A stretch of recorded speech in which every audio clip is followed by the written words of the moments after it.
नमस्कार. आज आपण ध्यानात येणाऱ्या भीतीबद्दल आणि त्यावर मात कशी करायची याबद्दल बोलूया.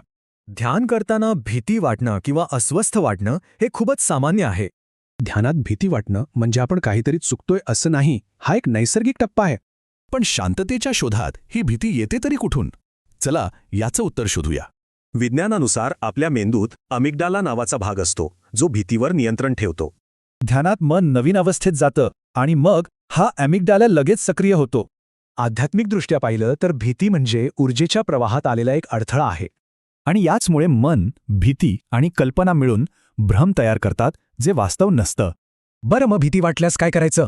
चला 3 सोपी तंत्र पाहूया.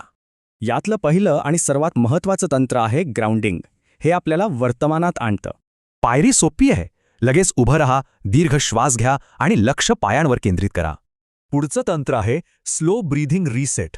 हे आपली चिंताग्रस्त मज्जासंस्था शांत करतं. अगदी सोपं आहे.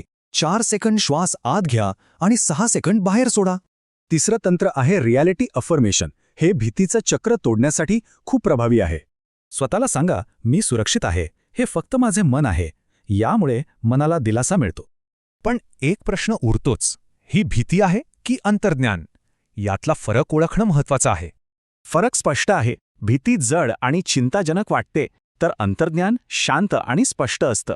सोप्पा नियम लक्षात ठेवा, जिथे भीती आहे तिथे अंतर्ज्ञान नाही. आणि शांत राहण्यासाठी या काही सवयी रोजच्या जीवनात नक्कीच मदत करतील.